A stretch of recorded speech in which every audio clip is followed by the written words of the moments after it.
ಸಚಿವ ಸ್ಥಾನಕ್ಕಾಗಿ ದೆಹಲಿಯಲ್ಲಿ ಆಕಾಂಕ್ಷಿಗಳು ಕ್ಯೂ ನಿಂತಿದ್ದಾರೆ. ನೋಡಿ ಹೆಂಗಿದೆ ರಾಜಕಾರಣ.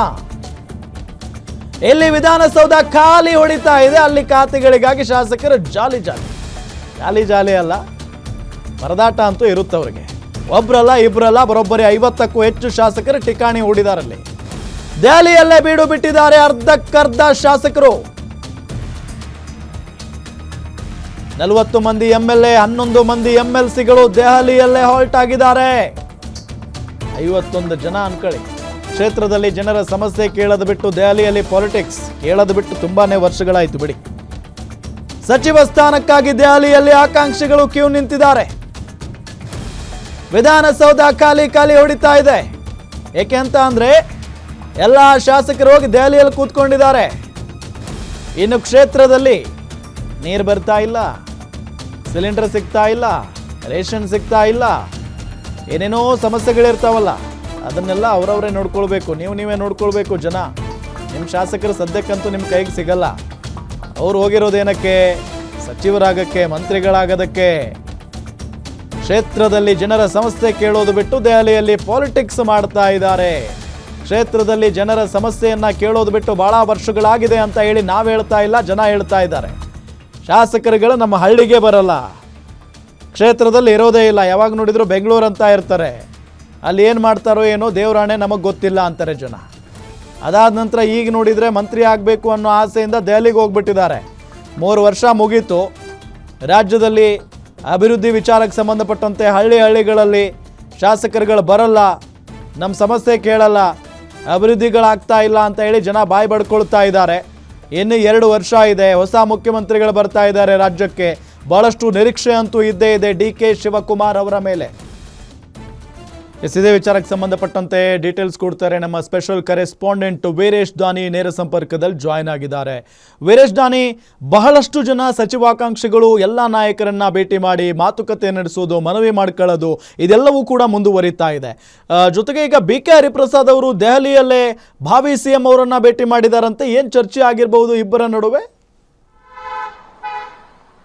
ರಾಮ್, ಒಂದ್ ಕಡೆ ಈಗಾಗಲೇ ಮುಖ್ಯಮಂತ್ರಿ ಆಗ್ಬೇಕಾಗಿರ್ತಕ್ಕಂಥ DK ಶಿವಕುಮಾರ್ ಅವರು, ಇನ್ನೊಂದ್ ಕಡೆ ಹಂಗಾಮಿ ಮುಖ್ಯಮಂತ್ರಿ ಆಗಿರ್ತಕ್ಕಂಥ ಸಿದ್ದರಾಮಯ್ಯನವರು ಇಬ್ಬರು ಸಹ ಇವತ್ತು ಬೆಳಗ್ಗೆ ಅಷ್ಟೇ ದೆಹಲಿಗೆ ಪ್ರಯಾಣವನ್ನ ಬೆಳೆಸಿರುವಂತದ್ದು.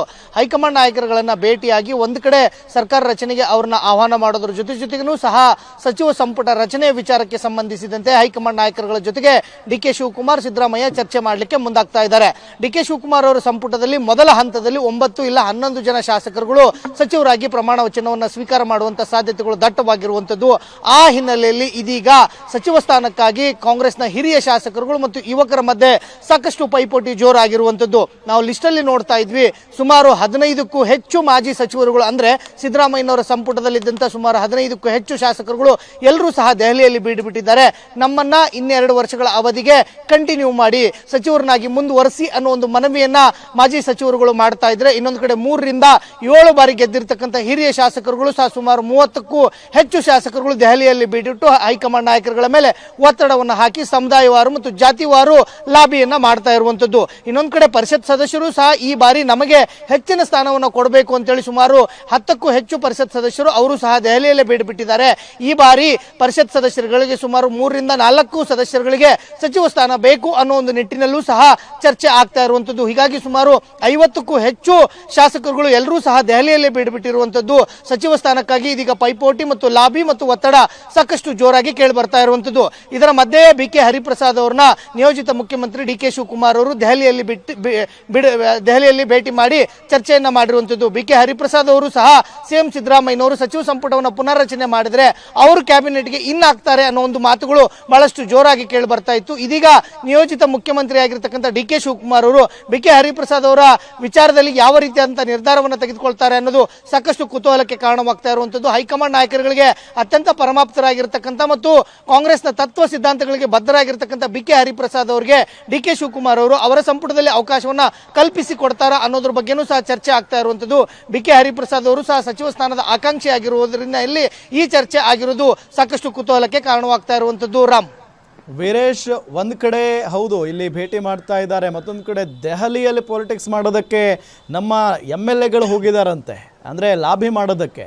ಇಲ್ಲಿ ರಾಜ್ಯದಲ್ಲಿ ಅಥವಾ ಅವರವರ ಕ್ಷೇತ್ರಗಳಲ್ಲಿ ಸಮಸ್ಯೆಗಳು ತಾಂಡವಾಡ್ತಾ ಇದ್ದಾವೆ. ಇದೆಲ್ಲದರ ನಡುವೆ ಮಂತ್ರಿಗಿರಿ ಗಿಟ್ಟಿಸ್ಕೊಳ್ಳೋದಕ್ಕೆ ದೆಹಲಿಗೆ ಹೋಗಿದ್ದಾರೆ. ನಮ್ಮ ಸಮಸ್ಯೆ ಕೇಳೋದಕ್ಕೆ ನಮ್ಮ MLAಗಳೇ ಇಲ್ವಲ್ಲ ಅಂತ ಜನ ಬಾಯಿ ಬಡ್ಕೊಳ್ತಾ ಇದ್ದಾರೆ. ಎಷ್ಟು ಜನ ಹೋಗಿರ್ಬೋದು ದೆಹಲಿಗೆ? ರಾಮ್, ಈಗಾಗಲೇ ಸುಮಾರು 50ಕ್ಕೂ ಹೆಚ್ಚು ಶಾಸಕರುಗಳು ಎಲ್ಲರೂ ಸಹ ದೆಹಲಿಯಲ್ಲೇ ಬಿಟ್ಟಿರುವಂತದ್ದು ನಾವು ಇದು ಮೊದಲನೇ ಬಾರಿಗೆ ನೋಡ್ತಾ ಇಲ್ಲ. ಕಳೆದ 6-7 ತಿಂಗಳಿಂದ ಸಹ ಈ ತರದ ಪ್ರೊಸೆಸ್ಗಳು ಕಂಟಿನ್ಯೂ ಆಗಿ ನಡೆದುಕೊಂಡು ಬರ್ತಾ ಇರುವಂತದ್ದು. ಒಂದು ಬಾರಿ ಹಿರಿಯ ಶಾಸಕರುಗಳು ಹೋದ್ರು, ಇನ್ನೊಂದು ಕಡೆ ಯಂಗ್ ಶಾಸಕರುಗಳು ಹೋದ್ರು, ಮತ್ತು ಹಾಲಿ ಶಾಸಕರು ಇದ್ದಂತ ಸಂದರ್ಭದಲ್ಲಿ ಅವರು ಸಹ ದೆಹಲಿಗೆಯನ್ನ ಬೇಡಿಕೊಟ್ಟಿದ್ದನ್ನ ನಾವು ನೋಡಿದ್ವಿ. ಆದ್ರೆ ಇದೀಗ ಏಕಾಏಕಿ DK ಶಿವಕುಮಾರ್ ಅವರು ಸಚಿವ ಸಂಪುಟದಲ್ಲಿ ಸೇರ್ಪಡೆ ಆಗ್ಲಿಕ್ಕೋಸ್ಕರ ಸುಮಾರು 50ಕ್ಕೂ ಹೆಚ್ಚು ಶಾಸಕರುಗಳು ಸಹ ಎಲ್ಲರೂ ಸಹ ದೆಹಲಿಯಲ್ಲಿ ಬಿಟ್ಟಿದ್ದಾರೆ. ಒಂದು ಕಡೆ ವಿಧಾನಸೌಧ ಸಂಪೂರ್ಣವಾಗಿ ಖಾಲಿ ಹೊಡಿತಾ ಇದ್ರೆ, ಇನ್ನೊಂದು ಕಡೆ ಶಾಸಕರ ಕ್ಷೇತ್ರಗಳಲ್ಲೂ ಸಹ ಜನಸಾಮಾನ್ಯರು ಪರದಾಡುವಂತ ಪರಿಸ್ಥಿತಿ ನಿರ್ಮಾಣವಾಗ್ತಾ ಇರುವಂತದ್ದು. ಸಾಕಷ್ಟು ಸಮಸ್ಯೆಗಳು ಕ್ಷೇತ್ರಗಳಲ್ಲಿ ಇರುವಂತದ್ದು. ಅದರಲ್ಲೂ ವಿಶೇಷವಾಗಿ ಈಗಾಗಲೇ ಮುಂಗಾರು ಆರಂಭವಾಗ್ತಾ ಇರುವಂತದ್ದು. ರೈತರು ಸಹ ಅವರದೇ ಆದಂತಹ ಸಮಸ್ಯೆಗಳನ್ನು ಅನುಭವಿಸ್ತಾ ಇರುವಂತದ್ದು. ಇನ್ನೊಂದು ಕಡೆ ಬೇರೆ ಬೇರೆ ರೀತಿಯ ಸಮಸ್ಯೆಗಳು ಕ್ಷೇತ್ರದಲ್ಲಿ ಇದ್ರೂ ಸಹ ಕ್ಷೇತ್ರದ ಶಾಸಕರುಗಳು ಮಾತ್ರ ದೆಹಲಿಯಲ್ಲೇ ಬಿಟ್ಟು ಲಾಬಿಯನ್ನ ಮಾಡ್ತಾ ಇರೋದು ನಿಜಕ್ಕೂ ದುರಂತ ಅಂತ ಹೇಳ್ಬೋದು. ರಾಮ್, ಥ್ಯಾಂಕ್ ಯು ತಮ್ಮೆಲ್ಲ ಮಾಹಿತಿಗಾಗಿ.